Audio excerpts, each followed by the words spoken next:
नमस्कार, first India news में आपका स्वागत है और मैं हूं आपके साथ आयुषी विजयवर्गीय।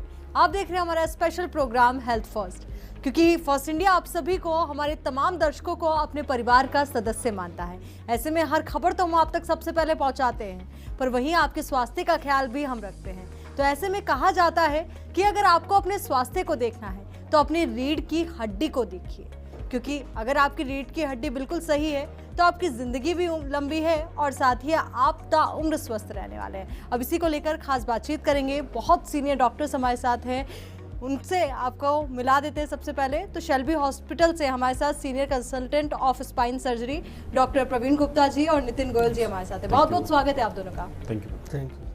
देखिए, जब स्पाइन की बात आती है तो पहले के दिनों में हम देखते थे कितनी बड़ी प्रॉब्लम नहीं थी, लोग बुजुर्ग हो जाते थे पर उनकी कमर बिल्कुल सीधी रहती थी, रीढ़ की हड्डी में ज़्यादा दिक्कतें नहीं आती थी। पर अब हम इस कदर इस चीज़ से परेशान हैं कि यंग एज से लेकर ओल्ड एज तक इस तरीके की कई दिक्कतें सामने आती है और शायद यही वजह है कि वर्ल्ड स्पाइन डे सेलिब्रेट भी किया जाने लगा है, ताकि लोगों को जागरूक किया जा सके, अवेयर किया जा सके। सबसे पहले सर आप ही से जानना चाहेंगे कि क्यों ज़रूरत पड़ी वर्ल्ड स्पाइन डे मनाने की? देखिए, आजकल जो टेक्नोलॉजिकल एडवांसमेंट्स हो रहे हैं, बहुत ज़्यादा डिजिटलाइजेशन हो रहा है, सब लोग कंप्यूटर मोबाइल इन पे लगे रहते हैं। आजकल की जो लाइफ स्टाइल है बहुत ज़्यादा सीडेंट्री हो गई है, ऑफिस में ज़्यादा काम होता है, फील्ड में कम काम होता है, तो उस वजह से लाइफ स्टाइल बहुत ही हैम्पर होती है और लोगों की जो फिज़िकल एक्टिविटी है वो कम होती जा रही है। ऑकवर्ड पोस्चर्स जो हैं वो ज़्यादा कॉमन होते जा रहे हैं। इस वजह से यंगस्टर्स में भी बैक पेन और नेक पेन की शिकायतें बहुत ज़्यादा रहने लग गई हैं। मतलब एक डेटा है कि किसी भी आदमी को मतलब बैक पेन या नेक पेन ज़िंदगी में कभी ना कभी हुआ ही होता है। कोई भी ऐसा आदमी नहीं हो सकता जिसको बैक पेन या नेक पेन नहीं हो रहा। और ये बैक पेन या नेक पेन की समस्या जो है डिसेबिलिटी का मोस्ट कॉमन कॉज है। मतलब किसी आदमी से कहें कि भाई तुमने आज छुट्टी क्यों मारी, तो सबसे कॉमन कारण जो होगा तो वो डिसेबिलिटी, काम ना करने का कारण है बैक पेन या नेक पेन की समस्या। तो इस चीज़ों को अपन कैसे अवॉइड कर सकते हैं, आम जनता इन चीज़ों से कैसे बच सकती है, इसकी जागरूकता फैलाने के लिए वर्ल्ड स्पाइन डे मनाया जाता है। बिल्कुल, वर्ल्ड स्पाइन डे इसलिए मनाया जाता है ताकि आम लोग जागरूक हो सके। डॉक्टर नितिन जी, आपसे मेरा सवाल है, क्या आपको लगता है कि प्रेजेंट टाइम में लोग इतने जागरूक हैं कि वो अपनी रीढ़ की हड्डी को लेकर के, स्पाइन प्रॉब्लम्स को लेकर इतने ज़्यादा अवेयर है? नहीं मैम, देखिए अपन बात करें तो जैसे कि डिस्कस किया है सर ने कि जो लोगों की मेन प्रॉब्लम है आजकल, जितना ज़्यादा मॉडर्नाइजेशन हो रहा है, आईटी सेक्टर है, आईटी सेक्टर की जो मेन प्रॉब्लम होती है कमर दर्द, इतना ज़्यादा मोबाइल यूज़ हो रहा है कि गर्दन दर्द। इसके अलावा आप बात करेंगे कि आप यदि एक नॉर्मल जनरल पब्लिक में जाएंगे तो वो स्पाइन नाम से डरते हैं कि हमको स्पाइन सर्जरी नहीं करवानी, हम स्पाइन ऑपरेट करवाएंगे तो पाँव पैरालाइज हो जाएंगे, लकवा मार जाएंगे, हम कभी बैठ नहीं पाएंगे, या फिर मतलब स्पाइन एक ऐसी चीज़ है कि जो ट्रीटेबल ही नहीं है, ठीक है। और कई ऐसी बीमारियां हैं जो गर्दन से या कमर से जुड़ी हुई होती हैं। जैसे यदि अपन गर्दन की बात करें तो हाथ पाँव में सुन्नपन आना, आप चल रहे हो तो आपकी चाल बिगड़ना, कमर दर्द जो हो रहा है उसकी वजह से पाँव में दर्द आना, थोड़ी दूर चलते हो तो पाँव भारी हो जाना, तो इन सबका कारण कहीं ना कहीं आपकी कमर ही है, कमर है या गर्दन है। तो लोगों को इस चीज़ का अवेयर नहीं है, लोग इसको भ्रांतियाँ मान के एक उस डर से नहीं जाते हैं डॉक्टर के पास कि कहीं ना कहीं डॉक्टर हमको सर्जरी एडवाइस करेगा। तो पहली बात तो ये है कि देखिए, इन सब चीज़ों में सर्जरी करना या नहीं करना ये एक बात की बात है। पहले 70 से 80% लोगों को हम मेडिकल ट्रीटमेंट या एक्सरसाइज से ठीक कर सकते हैं, और यदि सर्जरी की ज़रूरत पड़ती है कुछ रेयर केस में तो वो भी मतलब हार्मफुल नहीं होती है। आजकल मॉडर्न स्पाइन डिपार्टमेंट इतना अच्छा डिपार्टमेंट हो गया है, तो ये सब चीज़ अवेयर करने के लिए फर्स्ट जो सर ने बताई और दूसरी ये सब चीज़ों के लिए ही वर्ल्ड स्पाइन डे बनाया जाता है। बिल्कुल, और वैसे भी कहा भी जाता है precaution is better than cure. तो बिल्कुल प्रवीण जी, मेरा सवाल अब आपसे है कि हम देख रहे हैं कि यंग एज से आजकल इस तरीके की प्रॉब्लम्स होने लगी है, छोटे छोटे बच्चे वो बोलने लगे कमर दर्द की शिकायत और कुछ इस तरीके की बातें सामने आती है। तो इसको लेकर आपका क्या व्यू है, किस तरीके के पेशेंट्स आपके पास आते हैं? देखिए, हर उम्र में ये प्रॉब्लम बहुत ही कॉमन है, लेकिन आजकल आपने देखा होगा घर में इवन बच्चे जो होते हैं वो भी मोबाइल के साथ खाना खाते हैं, लगातार मोबाइल में देखते रहते हैं। आजकल ये एजुकेशन जो है वो भी ऑनलाइन होती जा रही है, टैबलेट पे, मोबाइल पे, लैपटॉप पे सारी एजुकेशन हो रही है। तो उनका स्क्रीन टाइम बहुत ज़्यादा बढ़ गया है, उनका सिटिंग टाइम बहुत ज़्यादा बढ़ गया है। तो ये स्क्रीन टाइम और सिटिंग टाइम जो है ये ज़्यादा बढ़ने की वजह से जनरलाइज नेक पेन्स, बॉडी पेन्स होने लग गए। दूसरा, अगर हम जो आजकल का खान पान है वो भी बहुत ज़्यादा, मतलब इन्फ्लामेटरी फूड्स हम ज़्यादा खाते हैं। इन्फ्लामेटरी फूड्स में आते हैं फास्ट फूड जो होते हैं, जो हेल्दी हैबिट्स हैं वो कम होती जा रही हैं। लोगों को कहें कि तुम छाछ पियो तो वो छाछ पीना पसंद नहीं करेंगे, वो कोल्ड ड्रिंक पसंद करेंगे। तो जो आजकल का खान पान है वो इतना चेंज हो गया है कि उसकी वजह से भी शरीर पे अफेक्ट आते हैं। इन सब की वजह से ये प्रॉब्लम्स काफ़ी कॉमन हो गई हैं। आपने देखा होगा जैसे आपके ही ऑफिस में कई बार लोग बाग मोबाइल में बहुत देर तक इस तरीके से लगे रहते हैं, तो लंबे समय तक मोबाइल पे लगे रहने से गर्दन के दर्द और साथ में कंधे में दर्द या हाथों में दर्द आना, सुनपन होना, ये बहुत कॉमन हो गया है। यानी कि पोस्चर का भी खास तौर पर आपको ध्यान रखना चाहिए। बिल्कुल, पोस्चर का बहुत इम्पॉर्टेंट रोल है, ख़ास तौर से तब जब हम उसको आदत बना लेते हैं या हमारी डेली रूटीन लाइफ में वो बहुत ज़्यादा अफेक्ट कर रहे हैं। बिल्कुल, छोटी छोटी बातें अगर हम इनका ध्यान रखेंगे तो शायद ओल्ड एज तक हम बिल्कुल ठीक रहे। पर वहीं सर अगर ओल्ड एज की हम बात करें, वहाँ पर भी स्पाइन प्रॉब्लम बहुत कॉमन सा है, तो ऐसे में क्या आपका व्यू है इसको लेकर? देखिए, ओल्ड एज में जो स्पाइन प्रॉब्लम है थोड़ी सी डिफरेंट है यंग एज से। तो एक तो अपन बात करें, ओल्ड एज एक खुद ही एक समस्या हो जाती है, कहीं ना कहीं मसल्स वीक होती हैं, हड्डियाँ कमज़ोर हो जाती हैं। तो जो प्रॉब्लम्स आती हैं, मैक्सिमम जो कमर दर्द का कारण होता है वो कहीं ना कहीं मस्कुलर ही होता है, ठीक है। दूसरा, जो ओल्ड एज में दूसरा कारण है जो कमर दर्द का या गर्दन दर्द का बनता है वो है ऑस्टियोपोरोसिस, मतलब हड्डियों का कमज़ोर होना। ये एक नेचुरल होता है, जिसे प्राइमरी ऑस्टियोपोरोसिस बोलते हैं हम। तीसरा, एक जो ओल्ड एज में और प्रॉब्लम्स आती हैं वो होती है कि यदि गर्दन या कमर की नसें दबती हैं तो हाथ पाँव में सुनपन आना, चलना नहीं बनना या बैलेंस बिगड़ना, ये सब हो गया। ये सब कॉमन प्रॉब्लम्स हैं ओल्ड एज में, स्पाइन से रिलेटेड प्रॉब्लम। तो जो मैक्सिमम ओपीडी होती है हम लोगों की, आउट पेशेंट जो होते हैं ओल्ड एज में, या तो वो मस्कुलर पेन के होते हैं या फिर ओल्ड एज में जो हड्डियां कमज़ोर होती हैं उनकी रिलेटेड जो बोन पेन वगैरह होता है, या फिर नसों के दबाव की वजह से जो हाथ या पाँव में दर्द आता है। ये कॉमन ओल्ड एज की प्रॉब्लम्स होती हैं स्पाइन से रिलेटेड।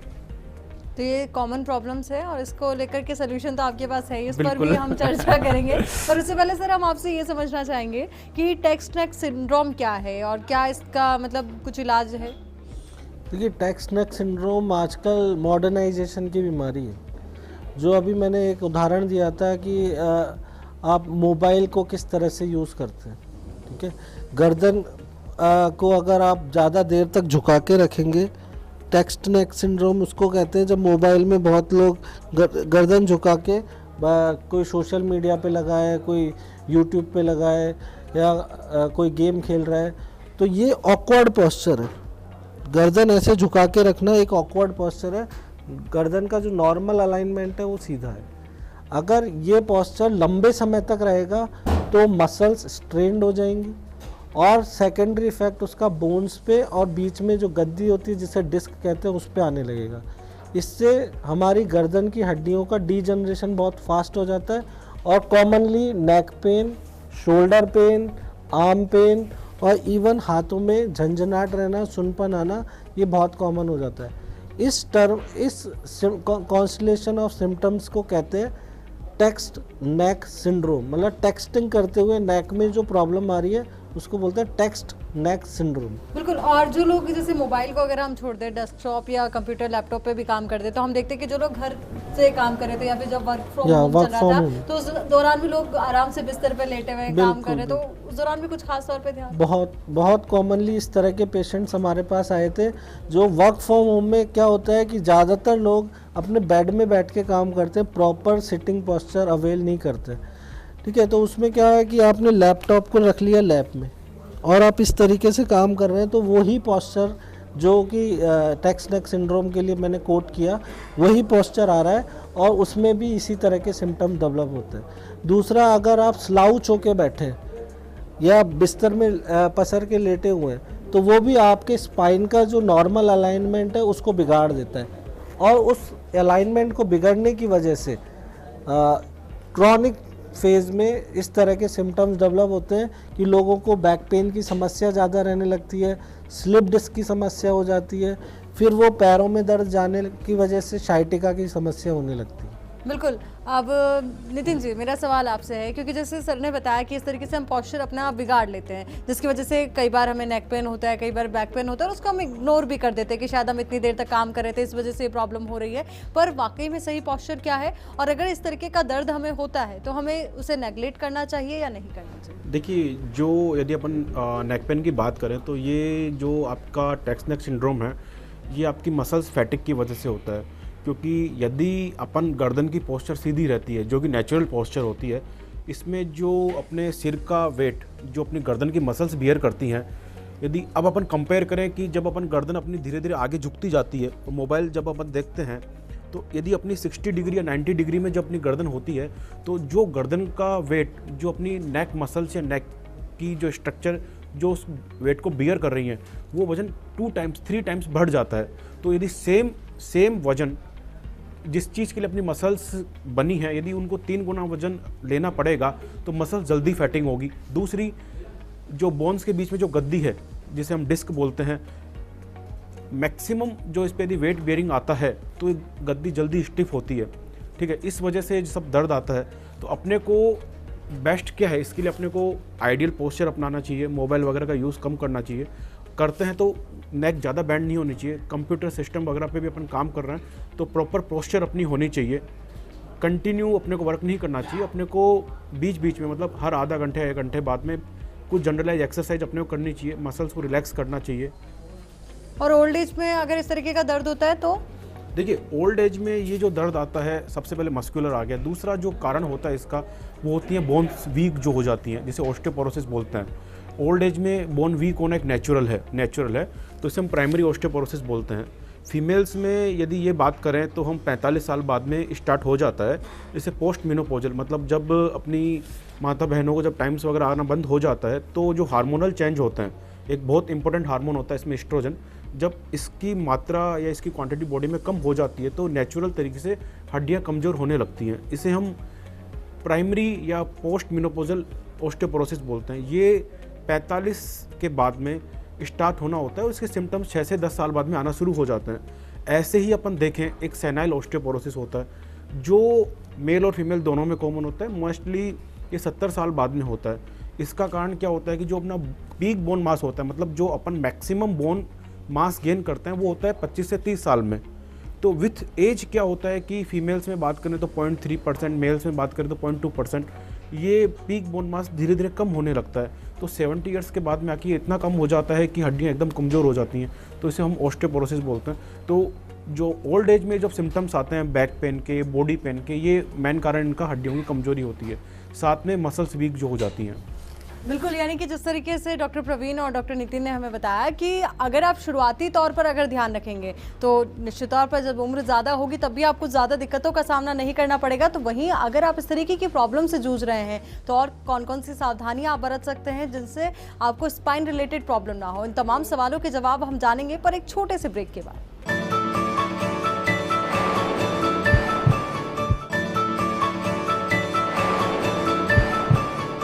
ब्रेक के बाद एक बार फिर से आपका स्वागत है।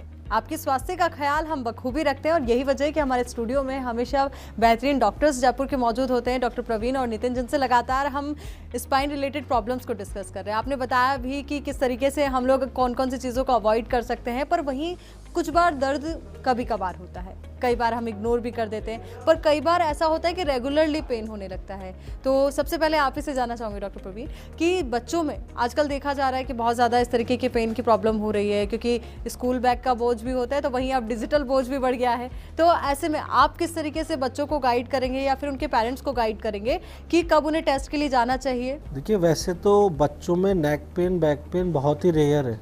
अगर बैक पेन या नेक पेन बच्चों में हो रहा है, ख़ास तौर से 18 से 20 साल से कम उम्र में, तो उसको सीरियसली लेना ज़रूरी है।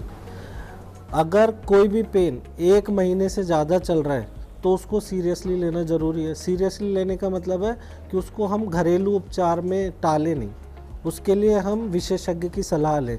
विशेषज्ञ की सलाह लें, उसको दिखाएं, उसके लिए अगर कोई जांच की ज़रूरत है तो वो कराएं। तो इनको बोलते हैं हम red flag signs. Red flag sign का मतलब है कि अगर कोई प्रॉब्लम के साथ में हमको दूसरी चीज़ भी दिख रही है तो हमको इसको इन्वेस्टिगेट करना ज़रूरी है कि ये हो क्यों रहा है। आम तौर पे ज़्यादातर पेन जो होते हैं वो मस्कुलर होते हैं, आम जिंदगी में हो गए, हमने कुछ काम किया, उठाया, हो गया, फिर रिलैक्स करने पे ठीक हो जाता है। लेकिन अगर कोई पेन ऐसा है जो अपने को लेटे समय भी हो रहा है, मतलब हम जब आराम कर रहे हैं उस समय भी दर्द हो रहा है, तो ये नॉर्मल नहीं है। और अगर ये लंबे समय तक चल रहा है तो हमें दिखाने जाना चाहिए। अगर कोई पेन बुखार के साथ आ रहा है, या हमारा वज़न भी कम हो रहा है, या कोई पेन, नेक पेन या बैक पेन हाथ में आ रहा है या पैर में जा रहा है, हाथ में या पैरों में कोई सूनापन लग रहा है, हाथ में या पैर में कोई कमजोरी लग रही है, तो ये नॉर्मल नहीं है, हमको दिखाने जाना चाहिए। अगर कोई चोट लगने के बाद हमको पेन शुरू हुआ है तो भी हमारे को इसको हल्के में नहीं लेना है, क्योंकि माइनर फ्रैक्चर्स होना ख़ास तौर से ओल्ड एज में 60 इयर्स के अबव फ्रैक्चर होना कॉमन है। उस पेन को हमको दिखाना चाहिए, जांच करानी चाहिए। अगर कोई पहले कोई कैंसर की किसी पेशेंट को हिस्ट्री रह चुकी है जो कि उसने ट्रीट करा लिया, ठीक हो गया, लेकिन अभी उसको पेन हो रहा है और 1 महीने से ज़्यादा लंबा चल रहा है, तो उसको दिखाना ज़रूरी है। क्योंकि ये सारे जो सिम्टम्स बताए हैं ये खतरनाक बीमारियों के सिम्टम्स हैं। मतलब या तो हो सकता है बैक पेन किसी फ्रैक्चर की वजह से हो रहा हो, या हो सकता है रीढ़ की हड्डी में इन्फेक्शन की वजह से हो रहा हो, या ऐसा हो सकता है कि रीढ़ की हड्डी में कोई ट्यूमर या कैंसर की वजह से ये पेन हो रहे हो। तो इस तरह के अगर कोई भी सिम्टम है आपके बैक पेन या नेक पेन के साथ में, तो आपको दिखाना ज़रूरी है। इसको लिंगर ऑन नहीं करना है कि चलो हमने दवाई ले ली, या हमने तेल मालिश कर ली, या गर्म पानी से सिकाई कर ली। ये सारे जो ट्रीटमेंट है कुछ समय के लिए गुड है, लेकिन अगर लंबे समय तक आप इसकी वजह से लिंगर ऑन करते हैं तो वो भयंकर परेशानी में जा सकते हैं। बिल्कुल नितिन जी, आपसे समझना चाहेंगे कौन कौन से टेस्ट इसके लिए हो सकते हैं, किस तरीके से हम रिकॉग्नाइज करें कि हाँ इस तरीके की कुछ प्रॉब्लम हमें जो सीरियस नोट पर है। देखिए, सबसे पहले तो जैसा सर ने बताया रेड फ्लैग साइन, तो यदि आप में ये सिम्टम्स हैं तो अपने को टेस्ट से पहले डॉक्टर की सलाह लेनी चाहिए। कौन सा टेस्ट कराना है, कौन सा नहीं कराना, ये हर चीज़ का एक इंडिकेशंस होता है। तो जो बेसिक टेस्ट होते हैं, X-ray, MRI, CT scan, blood test, तो अपन हर पेशेंट में हर टेस्ट नहीं करवा सकते। जैसे कि कॉमनली बोला जाता है कि लोगों में ऐसी रूमर्स हैं कि अपन कमर की प्रॉब्लम लेके जाएंगे तो डॉक्टर एक्सरे कराएगा, एमआरआई कराएगा, तो ये एक गलत चीज़ है। यदि हमको लगता है कि आपका दर्द नस दबने की वजह से आ रहा है, कमर में इन्फेक्शन है या कोई हड्डी की प्रॉब्लम है, तो इन्वेस्टिगेशंस जो आप बात कर रहे हैं वो उसी के हिसाब से डिसाइड होते हैं। यदि जैसे अपन कॉमन बात करते हैं कि यदि अपन पेशेंट को सस्पेक्ट हो रहा है कि इन्फेक्शन है या कोई गांठ है कमर में, तो उसके लिए कुछ ब्लड टेस्ट स्पेसिफिक होते हैं, कुछ इन्फेक्टिव मार्कर्स होते हैं, जैसे सीआरपी हम बोलते हैं, ईएसआर बोलते हैं, या हम ब्लड टेस्ट तो सीबीसी अपन ने सुना होगा नॉर्मल करवाते हैं, ये करवाई जाती है। स्पाइन में कहाँ इन्फेक्शन इन्वॉल्व है इसको देखने के लिए अपने को एमआरआई करवानी होती है। तो बेसिकली जो एक्सरे जो अपन करवाते हैं ये स्पाइन की बोनी स्ट्रक्चर को देखने के लिए अपने को करवाया जाता है, मतलब हड्डियों का ढांचा कैसा है स्पाइन में वो देखने के लिए हम एक्सरे करवाते हैं। यदि हमको डाउट होता है कि पेशेंट का जो दर्द आ रहा है, जैसे सर ने बताया कि कमर दर्द यदि पाँव में उतर रहा है, हाथ में उतर रहा है, हाथों में झंझनाहट आ रही है, तो ये सब आपको कहीं ना कहीं एक सस्पिशियस जाता है कि आपकी नस दब रही है, या गर्दन की दब रही है, कमर की दब रही है। तो नस दब रही है तो ये जो पार्ट होता है ये बेस्ट अपने को एमआरआई में दिखता है। तो इन सब चीज़ों के लिए अपने को एमआरआई करवानी होती है। फ्रैक्चर का अपने को सस्पिशन होता है कि ओल्ड एज है, पेशेंट को एक्सीडेंट की हिस्ट्री है, तो जो प्राइमरी इन्वेस्टिगेशन होता है वो एक्सरे होता है। तो किसी भी चीज़ में प्राइमरी इन्वेस्टिगेशन एक्सरे से एमआरआई होता है, लेकिन ये ज़रूरी नहीं होता स्पाइन के केस में, क्योंकि स्पाइन के केस में यदि आपका नस दब रही है तो प्राइमरी इन्वेस्टिगेशन एमआरआई होता है। तीसरा इन्वेस्टिगेशन एक सीटी स्कैन होता है जो हमको और डिटेल देता है बोनी स्ट्रक्चर की। जब कभी कॉम्प्लिकेटेड बोनी स्ट्रक्चर होती है तो ये देखने के लिए हम सीटी स्कैन भी करवाते हैं। तो ये बेसिक इन्वेस्टिगेशन होते हैं, blood test, X-ray, MRI, CT scan. यदि दूसरा ओल्ड एज में कई बार यदि पेशेंट को कैंसर की, जैसे सर ने बताया कि आपको यदि पहले से एक कैंसर है और उसके बाद यदि आपको कमर दर्द होता है तो इसको और डिटेल में देखने के लिए एक पैट स्कैन होता है जो ये पता लगाता है कि जो पुराना कैंसर था बॉडी में कहाँ कहाँ फैल गया है। तो ये कुछ बेसिक्स टेस्ट होते हैं स्पाइन से रिलेटेड। बिल्कुल, ये बेसिक टेस्ट है। और अगर हम बात करें सर्जरीज की, तो कब हमें सोचना चाहिए कि अब तो सर्जरी करानी ही पड़ेगी? डॉक्टर्स कब सजेस्ट करते हैं? देखिए वैसे तो ज़्यादातर स्पाइन प्रॉब्लम्स जो हैं वो 80% केसेस में दवाइयों से, एक्सरसाइज से और फिजियोथेरेपी से ठीक हो जाते हैं या कंट्रोल में आ जाते हैं। लेकिन कुछ पेशेंट्स ऐसे होते हैं जिनके अंदर या तो इन चीज़ों से रिलीफ नहीं आ रहा है। जैसे हम सबसे कॉमन बात करें स्लिप डिस्क की, अगर 3 महीने के अंदर अपन को सिम्टम्स में रिलीफ नहीं आ रहा है और वो हमारे लाइफ स्टाइल को अफेक्ट कर रहा है तो सर्जरी की ज़रूरत पड़ सकती है। अगर पैर में कोई कमजोरी, सुनपन आ गया या यूरिन के कंट्रोल में दिक्कत आने लग गई है तो इसमें सर्जरी की डेफिनेटली ज़रूरत पड़ेगी और इसमें अर्जेंसी होती है, मतलब तुरंत करानी ज़रूरी होती है। सर्जरी के बाकी इंडिकेशंस जो हैं वो हैं जैसे कि अगर रीढ़ की हड्डी में कोई इन्फेक्शन हो गया है या ट्यूमर हो गया है, अनस्टेबल स्पाइन हो गया है, तो अगर अनस्टेबल स्पाइन है तो सर्जरी की ज़रूरत पड़ती है। यानी कि ये तमाम सिम्टम्स हैं जिनको हम ध्यान में रख सकते हैं। आपसे ये समझना चाहूँगी, हेल्प डिस्क की प्रॉब्लम बहुत कॉमन हो गई है। कई लोग बोलते हैं कि जो लोग ज़्यादा जिमिंग करते हैं या वेट ज़्यादा उठा लेते हैं उसकी वजह से भी इस तरीके की कुछ प्रॉब्लम्स होती है। इसको लेकर आपका क्या? देखिए स्लिप डिस्क, पहले तो अपने को ये समझना चाहिए कि ये प्रॉब्लम क्यों होती है। तो जो डिस्क होती है वो एक्चुअली जो स्पाइन होता है एक अपनी सिंगल बोन नहीं होती है। जो स्पाइन होता है वो छोटी छोटी हड्डियों से बना होता है और उनके बीच का जो पार्ट होता है, जो गद्दी होती है, लिटरली ये गद्दी होती है, तो इसको हम डिस्क बोलते हैं। इस डिस्क के पीछे निकलती नसें, जिसे स्पाइनल कॉर्ड बोलते हैं, नसें बोलते हैं, नर्व्स बोलते हैं। जब अपनी डिस्क वहाँ से निकल के बाहर आ जाती है, अपनी नेचुरल एनाटॉमिक स्ट्रक्चर से निकल के बाहर आ जाती है, तो उसकी बाद जो नस को दबाती है उसे हम स्लिप डिस्क बोलते हैं। मतलब देखिए स्लिप डिस्क मतलब डिस्क अपनी एनाटॉमिकल पोजीशन से बाहर निकल के आती है और नस को दबाती है। इसकी वजह से जो प्रॉब्लम्स होती हैं वो सब स्लिप डिस्क एक कॉमन टर्म में आती हैं। जो इनके सिम्टम्स होते हैं वो पाँव का दर्द, मतलब कमर का दर्द कमर से ज़्यादा पाँव में होता है। और ये जो कॉमन प्रॉब्लम होती है यंगस्टर्स में या मिडिल एज में होती है।